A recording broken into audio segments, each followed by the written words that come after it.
come on out to Brown Mountain Bottle Works at 115 East Union Street in Morganton, North Carolina. The place to be for great craft beer. Browse their shelves filled with hundreds of craft beer selections. Relax and enjoy one of their 8 draft taps. Show your love for the store with their logoed t-shirts, hats, and glassware. Want to see what they have in stock 24 hours a day? Check out their website at www.brownmountainbottleworks.com. We'll see you there.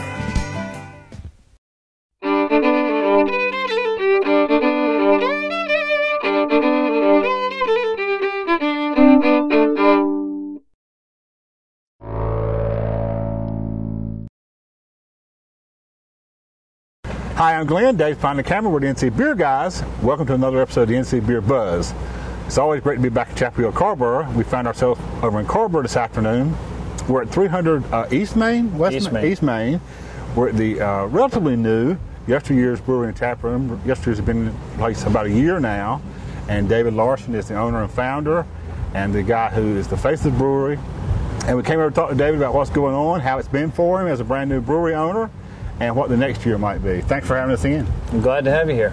So it has been a year or not yet? It's been, we opened up in May of 2015. All right. Started pouring our own beer, actually October 31st. So we're hitting right in the year mark. Almost a year, yeah. Good. And so far so good. Is it everything you thought it'd be? Yes. A lot of work, Of course. but fun. That's, we just, it is what I thought, but some things are a little bit different. Mm-hmm. So, and how did you come to do this? What's your background? I've been home brewing since I was really in high school. I brewed my first beer. Mm-hmm. Just a few years ago. And then got out of it for a little while and then really started home brewing big time about 11, 12 years ago. And on encouragement of friends, decided, let's open up a brewery. Right. So.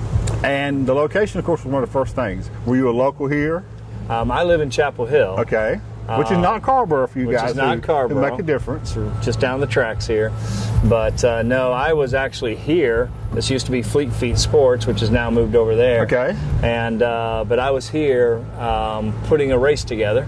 And the owner said, we're getting ready to move to the building over there. And I was like, really? Who's coming in here? Yeah. So I knew Cat's Cradle was here. So the location kind of fell in your lap in some ways. It did. It really and in fact, encouraged you to move along with your dream. Oh yeah. Yeah. Because without a little bit faster. So you had the location first before you had not the dream, but the plan. I actually had the dream and the business plan. Okay. We were originally going to go in Pittsburgh, but then somebody wanted my space to store some stuff. I said I was getting married. I'll put it off for a year. Let it go. Or so. Right. But then this just fell in my lap. Oh, this is great. So. Good. So we're right across from Milltown, and this is a great walking up place. I mean, it's just, you couldn't ask for a better place, really, could you? Carrboro, Chapel Hill, the whole area is just, you walk. You walk, you ride your bike, a few cars. I mean, we've got great parking here with the parking deck and everything like that, but it's a walking town. Well, that's great. And you got the outdoor space was not here originally, was it? No. The front deck. No, we built this after we moved in last summer, actually, last August. Right. And how much space is inside your brewery space versus the tap room? About half and half or not? We got about 1,400 square foot on the tap room side. We got 12 taps in there, and then then the remainder of the 5,000 is going to be brewery and storage. Okay. And then plus a small little area for our coffee roaster in the morning. Right. We're going to talk about that too in a minute. Yeah. Now, what kind of system are we brewing on? We have a 10-barrel system brew house, and then I have 4 20-barrel fermenters. Okay. And then a 20-barrel bright tank. I'm getting ready to purchase another bright tank. Right. But yeah, And the dream originally was to kind of be, YesterYears was going to be the beer that's here on location. Right. But you were telling us before the camera turned on that you've kind of expanded and you're doing a market and you've got some packaging and some draft product out there. We're in a little over 100 places right now. Charlotte, the Chapel Hill, Carrboro, Hillsboro, Raleigh, Clayton area, getting ready to go to the coast. Right. South Carolina, getting ready to go into South Carolina. And we start our canning in about 6 to 8 weeks. Oh, that's great. Yeah. But that's a lot more than you might have imagined a year ago. it's when you were struggling to get your own beer. Yeah, yeah. But isn't that a story everywhere just about? That success is just so successful that becomes the issue immediately.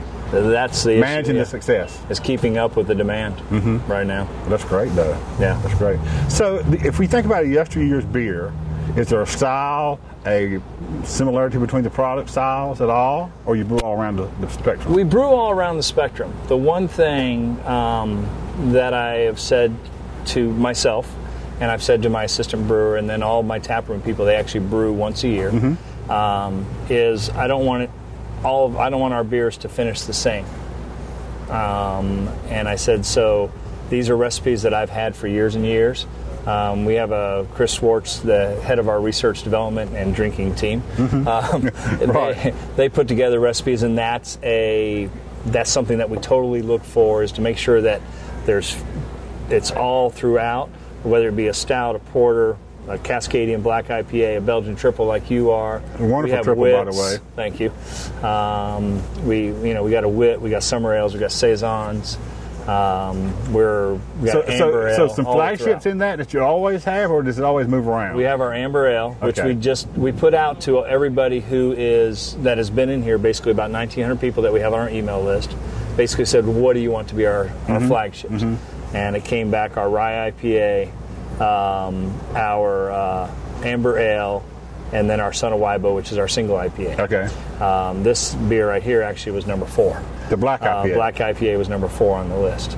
But those are those, and then we also brew some beers for some different restaurants and stuff. You said you have some you were brewing some exclusively. Right. You brew the beer for their brand. Right. Is that a side thing that you will at some point have to let go because you're doing so much of your own brand?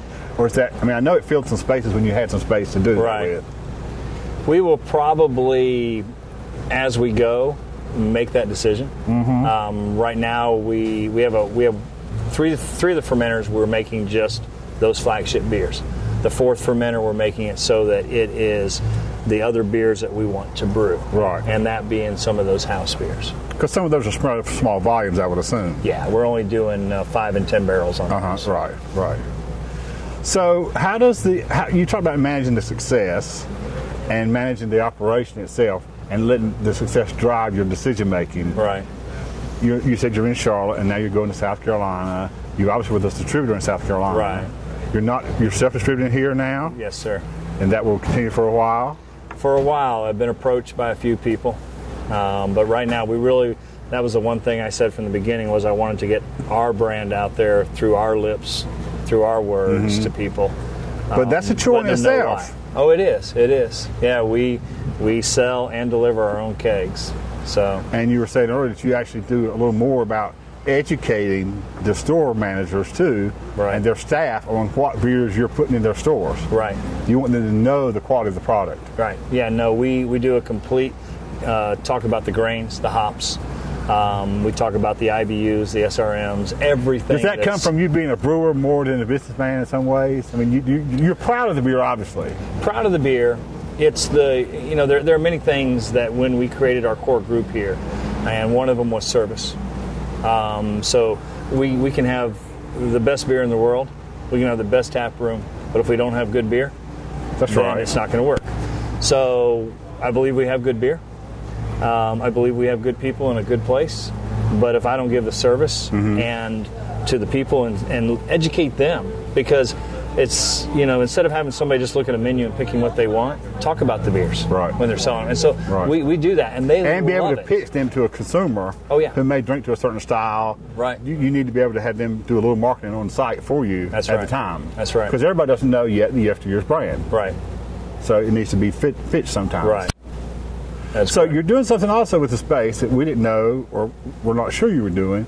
Part of the day, there's a coffee roaster. You've leased out some space for coffee. Right. How does that work? Shaw is the coffee roaster, and he actually does roast all of his beans here. I'm not a coffee drinker, which shocks people when I say I have a coffee place here. Right. But I've been told he does have the best hot chocolate, but I've been told he has some of the best coffee around. But basically, he opens up Monday through Friday, 6:30, stays open until 3:30. We open up at 3. So it's maximum utilization of the space. That's right. He's not in your brewery space. He's in your retail space, which is closed that part of the day anyway. Right. Yeah, and he utilizes it. People come in here and they'll study, have some coffee, just come in for chit chat. And if they hang out in the morning, they might come back and hang out at night. We get a lot of people that come in around 2 or 3 and then hang over and just stay over. Right. So, have you brewed with the beer or with the coffee? we have done a test batch. Okay. We've done But a that's test something that'll batch, come and we're then. getting ready to do one. Yeah. Well, that's great. That's So- good. So do you find in Chapel Hill, Carrboro, of course, there are a lot of beer drinkers. And there are a lot of craft beer drinkers. But a lot of, for lack of a better word, college students don't know craft beer. Right. They're new drinkers. Right. But they're just aging into craft beer. Is it a struggle to educate them? Actually, not. Okay. You can, as long as you're of age, you can taste any beer before you buy. Our beer, all of the beer tenders here are studying to be Cicerone. Yeah. And to be able to talk even more about the beers. They know everything that's in the beers, but what we look for is, one, if you're not a beer drinker, are you a wine drinker? If you are a beer drinker, what kind of beers do you like? And we have the beers. We have a beer called Joe's Beer, which is the new PBR around here. Okay. You're not going to pay the $2 like you will for a PBR, but you get a little bit more taste. You get but not full flavor like we know in some craft. No, we call it our lawnmower beer. Low hop. Right. Okay. Shower beer. Right. Right. Well, that's been great. Yeah. Could you have imagined, let's say 2 years ago, where you are to where you're sitting today? Oh no! I mean, I can say yes. Because, of course, you imagined that you're going to be successful. I've had the dream, I've had the business plan, but no. But you didn't have a steady line of success either. I did not. Because you talked to us early on about pouring out some batches, and things didn't go all that smooth. Our first 2 batches went down back to the water and sewer company. Right.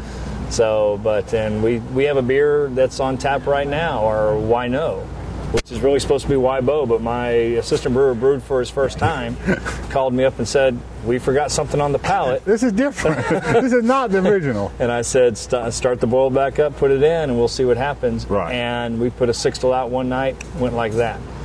Flying Saucer gave it a 97 out of 100.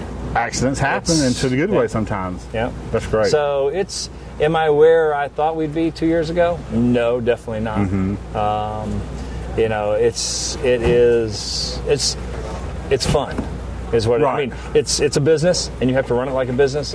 And that means work sometimes. But those first 2 batches we talked about that went down the drain, grain into the brew kettle where it's not supposed to be. Right. I was in the kettle fishing it out. Right. So. Right. But that's been great. We wish you all the success in the world. Oh yeah, thank you. Thanks for having us in. Thank you. And we'll remind our friends that are viewers that next time you're in Chapel Hill or slip over to Carrboro or in Carrboro, make sure you check out the YesterYears Brewery and Tap Room. And if you're over in this not drinking hours, come in and have some coffee and say hey to Dave when you get a chance. For Dave and Glenn, this is NC Beer Guys, reminding you to drink local and keep your beer dollars in North Carolina.